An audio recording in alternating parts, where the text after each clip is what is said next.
The abortion conversation. Mine is not a war on choice. It is a revulsion against the killing of innocents. Terrorists have killed 3,000 since 1990, but abortionists killed 3,500 in America yesterday. How did it come to this? That in our civilized society, abortionists murder children, and that mothers authorize the murder of their own children. That 75% of women having abortions self-identify as Christians. That Christians could be silent about what is happening. What we are talking about is the elimination of millions of unborn children. Some say abortion mills are the death camps of America. We all know about the ovens under the Nazi regime, but here we have ovens too, that burn what is left once all the desired infant body parts have been sold. The sanitation workers who pick up the leftover parts from Planned Parenthood have testified to these ovens. Most Germans neither aided nor opposed the actions of the Nazis, and thereby permitting the Holocaust to occur. And they said never again. But here we have something under a different guise. Nothing like before with jackboots and salutes, but with benign things like health care and choice and women's rights. It's happening under our noses, but it is genocide on a scale that exceeds the Holocaust. If we somehow survive as a nation, future generations will wonder at our stupidity and self-centeredness. For the sake of our own convenience, we kill our young. And in so doing, we will destroy ourselves. Abortion of babies is not just wrong, it is evil. It is diabolically, ruthlessly evil. A nation cannot destroy its own young and still expect to survive. While it takes a while to bleed out, we have cut our own throats. But we say we want freedom. Note the deception here. This is not freedom.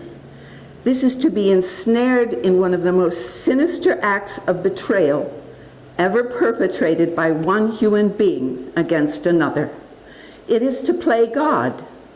It is to say that your life counts more than another's, and therefore you have the right to kill.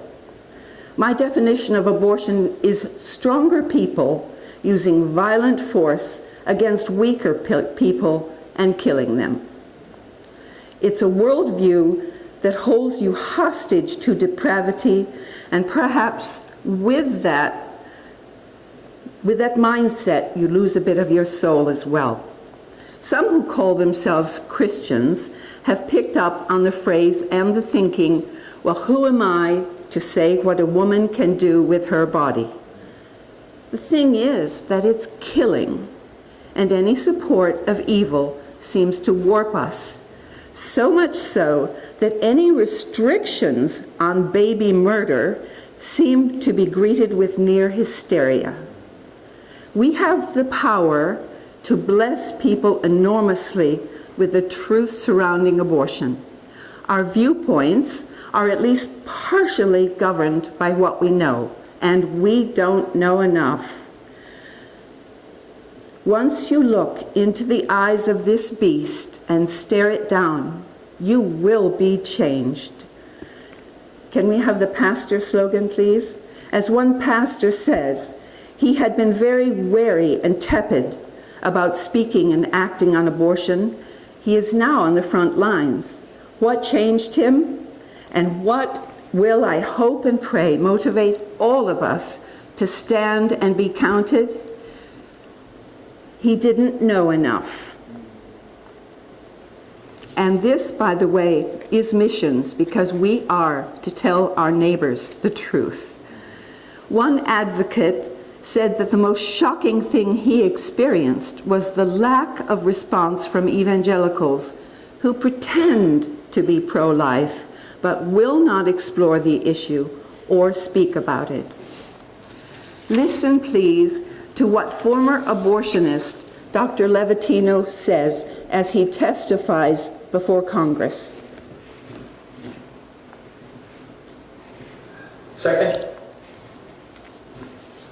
Second trimester D&E abortions performed between roughly 14 and 24 weeks of gestation.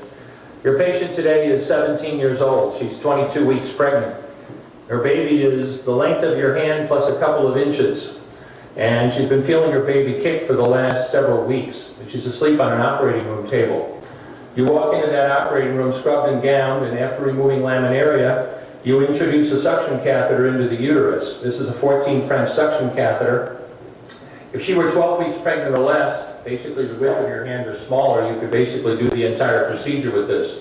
The babies this big don't fit through catheters this size. After suctioning the amniotic fluid out from around the baby, you introduce an instrument called a Sofer clamp. It's about 13 inches long, it's made of stainless steel. The business end of this clamp is about 2.5 inches long and 1/2 inch wide. There are rows of sharp teeth. This is a grasping instrument. When it gets a hold of something, it does not let go. A D&E procedure is a blind abortion, so picture yourself introducing this and grabbing anything you can blindly and pull, and I do mean hard, and out pops the leg about that big, which you put down on the table next to you. Reach in again, pull out an arm about the same length, which you put down on the table next to you. And use this instrument again and again to tear out the spine, the intestines, the heart and lungs.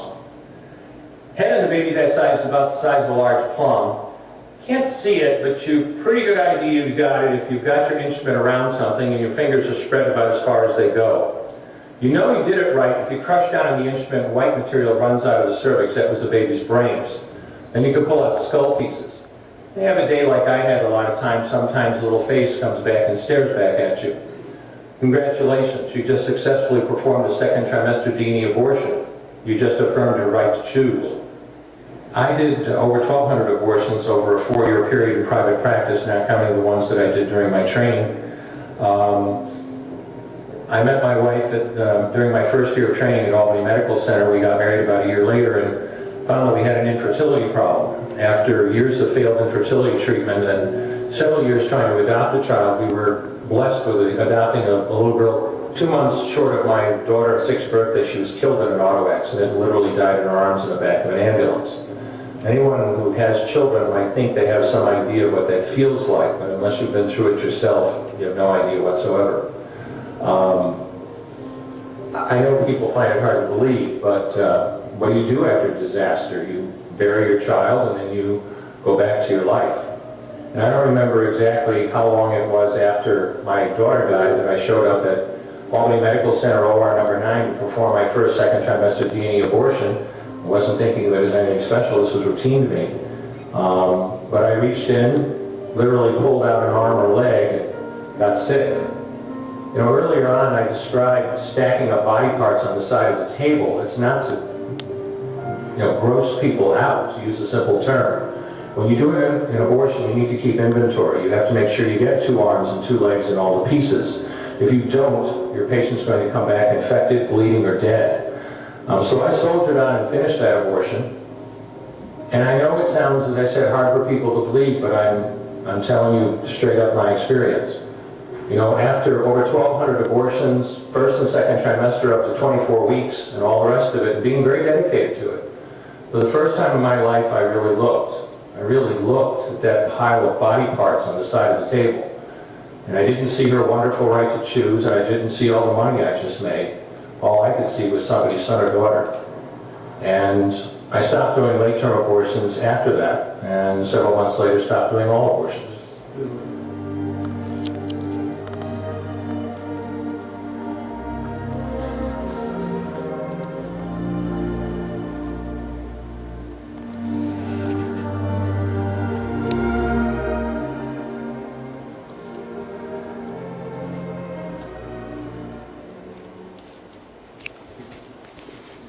And then I saw in a biblical encyclopedia this, that one displays his own character or values by that which repulses him, that which is abominable to you. Psalm 88:9 says that the practice of burning children is an abomination to Yahweh. I think we can extract from that God also finds the practice of cutting up children abominable. We must not become desensitized to what is happening.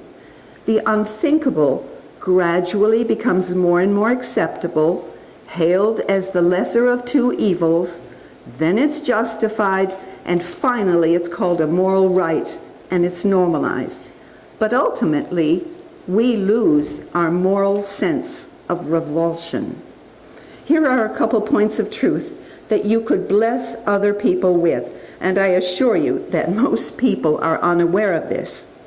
Sometimes what everybody thinks they know is wrong. At issue is this statement: we must have an exception clause for the life of the mother. This is a myth, and it bedevils the conversation. The truth on this point is shocking, but it's also good news and very liberating, a wonderful example of the truth making you free. But is it true that we might have to choose one life over the other? We've been forced into thinking that we must have an exception clause. This colors and distorts much of our thinking. We have both church and state embraced abortion as a necessary evil, which is to say that we have been deceived. So what about the life of the mother? A fair question. Dr. C. Everett Koop, who was Surgeon General of the U.S., says that for the 36 years he was a surgeon, he never once was aware of a single situation in which a preborn child's life had to be taken in order to save the life of the mother. He believes this very popular pro-choice argument is nothing more than a smokescreen. And Dr. Levitino says none of the thousands of abortions I performed, which were categorized as saving the life of the mother, were actually necessary. He explains that cutting the child to pieces would only incur more risk for the mother. It wasn't a necessary step, he says. It never is. And as the over 1,000 obstetricians, neonatologists, pediatricians, and midwives who signed the Dublin Declaration have testified, there is never any medical justification for abortion. Now, it may be necessary in some rare circumstances to deliver a baby early in order to save the mother. But the additional step of killing the child is not necessary. And to sum up, Walsh of the Blaze says, abortion is never necessary to save a woman's life. It has never saved a life. It is designed instead to preserve the lifestyle of the mother. A baby's life and her mother's life are never in competition. We are never required to choose between the two. And point two, unless you understand that we were lied to about Roe v. Wade, you might tend to think that it's a necessary or acceptable law. But Dr. Nathanson, who performed over 75,000 abortions and who ran the largest abortion clinic in the United States, after repentance and conversion, has told the truth of how he and others made up and told and sold the lies to the American public. Lying is essential for the approval of abortion. Nathanson says that the edifice of abortion is built on a foundation of lies. He says we simply fabricated fictional polls. We pulled these figures out of the air. We fabricated the number of illegal abortions done. These false figures are still believed. He says that by telling these lies, he is responsible for the almost universally believed lies about backstreet abortions. When we began to believe that it was a personal decision between a woman and her doctor instead of the killing that it is, we gave in to perverted thinking. We were conned, fed myths. The war against the unborn was lost. We were deceived by semantic gymnastics that allowed us to believe the unthinkable. What happened to us is that for the most part, the majority, including the church, has been silent about this blasphemy. What is the difference between this and sacrificing children to Moloch? Let's look at the actual wording of Roe v. Wade, and let's do the logic. First of all, they said that they need not resolve the difficult question of when life begins. The judiciary at this point in the development of man's knowledge is not in a position to speculate as to the answer.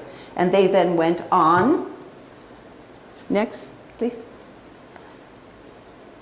This is an incredible affirmation of the non-logic.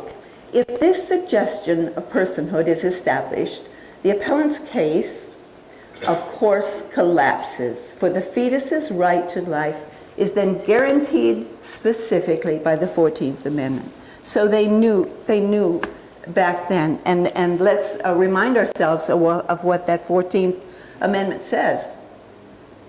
Nor shall any state deprive any person of life, liberty, or property without due process of law, nor deny to any person within its jurisdiction the equal protection of the law.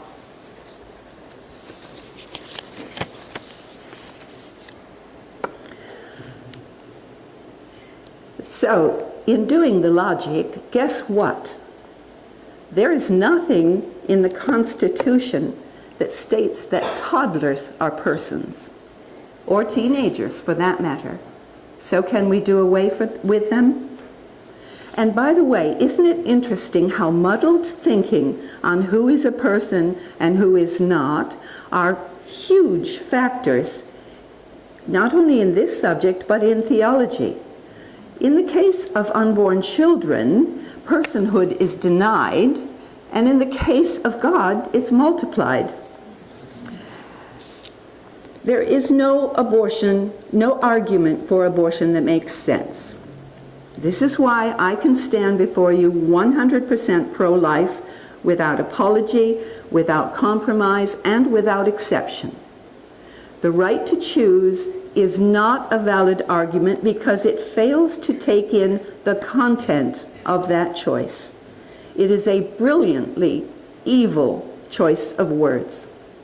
The issue is choice comes with a price, and one lives and one dies. Do we really have the right to end another human being's life? To authorize the killing of an unborn human being? Our choices end where another human being's fundamental rights begin. A choice for one means no choice and no life for the other. And did you ever think that the mother, after an abortion, is then the mother of a dead baby? We are called to witness against the murder of innocents. Silent consent to the legalization of murder is not acceptable. If you say, well, I am personally against abortion, but if my neighbor is pro-choice, that's his right, that is just like saying, well, I don't personally agree with child abuse, but if my neighbor wants to abuse his child, that's his right. Abortion is not compatible with being a Christian. Given that, what do we do? Perhaps at least part of the answer would be the same as with our faith. We speak about it. And we also ask questions. The best question possibly to ask, thanks to Ray Comfort, is this. It's fill in the blank. It's okay to kill a baby in the womb when? We should never be hesitant to say boldly and clearly that abortion is a uniquely devastating behavior, and our goal is to make abortion unthinkable. That is perhaps even more important than making it illegal. Our attempt is to persuade people that the taking of innocent human lives is wrong. I do not think that as Christians we have the right to remain silent. If abortion is diabolically, ruthlessly evil, don't we have to oppose it with all the energy and passion we can summon? No law can give you the right to do what is wrong. There is always a better way than abortion. And Luke 2:21 speaks of Jesus being given his name before he was even conceived, and likewise in 1:13 John was so named before he was born. It's all so simple, really. Unborn children are persons just like you and me, and that is why it's wrong to kill them. Thank you.